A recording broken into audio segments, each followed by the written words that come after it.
పూరా లోకల్.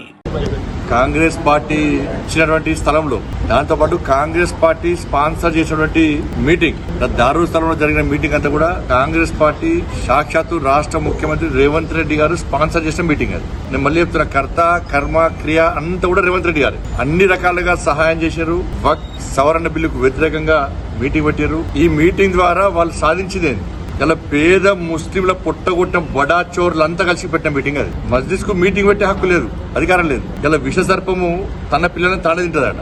అంతకంటే డేంజర్ మస్జిద్ నేతలు. ఇలా ఒక మంచి ఆలోచనతోని ప్రధానమంత్రి నరేంద్ర మోడీ గారి నేతృత్వంలోని ఎన్డీఏ ప్రభుత్వం ఈ వక్ఫ్ సవరణ బిల్లు తీసుకొస్తే దానికి సహకరించి సమర్థించాల్సినటువంటి ఈ పార్టీ నేతలు ముస్లింల ముసుగులో ఇలా భారతీయ జనతా పార్టీని విద్వేషంతోని విమర్శించే ప్రయత్నం చేస్తున్నారు. దీన్ని మతం కోణంతో చూసే ప్రయత్నం చేస్తున్నారు. ఇప్పుడు త్రిబుల్ తలాక్ రద్దు చేసినప్పుడు కూడా దేశవ్యాప్తంగా మత కలవలు జరగాలని చెప్పి కోరుకున్న పార్టీలు సంఘాలన్నీ పెట్టిన సంఘాలన్నీ కూడా ఆ రోజు ఏం చేయలేకపోయారు. ఈ రోజు కూడా నరేంద్ర మోడీ గారి ప్రభుత్వం పేద ముస్లింల గురించి ఆలోచిస్తున్నారు. ఇన్ని లక్షల కోట్లు దేశవ్యాప్తంగా వక్ఫ్ సంబంధించి ఆస్తులుంటే దాని వల్ల పేద ముస్లిం కుటుంబానికి ఏమైనా న్యాయం జరిగిందా? ఒక పేద ముస్లిం కుటుంబాన్ని ఆదుకునే ప్రయత్నం చేసిండ్రా? ఎవరికైనా ఒక రూపాయి ఇచ్చిండ్రా? ఒక రూపాయి లాభం జరిగిందా? కేవలం నిన్న మీటింగ్ పెట్టిన బడా చోర్లందరికీ న్యాయం జరిగింది. ఇలా ఈ వక్ఫ్ సవరణ వల్ల వాళ్ళ బండారం అంతా బయటపడుతుంది. వాళ్ళు అక్రమంగా స్వాధీనం చేసుకున్నటువంటి ఆస్తి పాస్తులన్నీ కొంప కుళ్ళరైతుంది.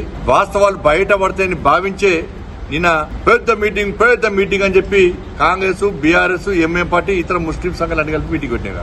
ఇలా దేశంలో 8 లక్షల ఎకరాల భూమి ఉంది. దాదాపు 10 లక్షల కోట్ల విలువ చేసే ఆస్తులున్నాయి వక్ఫ్ సంబంధించి. ప్రతి సంవత్సరం 12,000 కోట్ల ఆదాయం రావాలి. ఏ ముస్లిం పేదలకు లాభం జరుగుతున్నది? వీళ్ళు చంపుతున్నారు పైసలన్నీ. నిన్న మీటింగ్ పెట్టిన చంపుతున్నారు పైసలన్నీ. తమిళనాడులో పురాతన ఆలయాన్ని వక్ఫ్ భూమి అంటున్నారు. కర్ణాటకలో లింగాయత్ సంబంధించి వ్యవసాయ భూమిని వక్ఫ్ భూమి అంటున్నారు. హర్యానాలో గురుద్వారా వక్ఫ్ భూమి అంటున్నారు. కేరళలో క్రైస్తవులకు సంబంధించిన మత్స్యకారుల భూమిని వక్ఫ్ భూమి అంటున్నారు. చివరకు ఎయిర్పోర్ట్, పార్లమెంట్ భవన్ కూడా వక్ఫ్ భూమి అంటున్నారు. మరి దేశ ప్రజలకు రాస్తే మన తెలంగాణ రాష్ట్రంలో 77,000 ఎకరాల భూమి ఉన్నది వక్ఫ్ సంబంధించి. సంవత్సరానికి 1,000 కోట్ల ఆదాయం రావాలి. ఎవరికి ముడుతుంది ఇవాళ?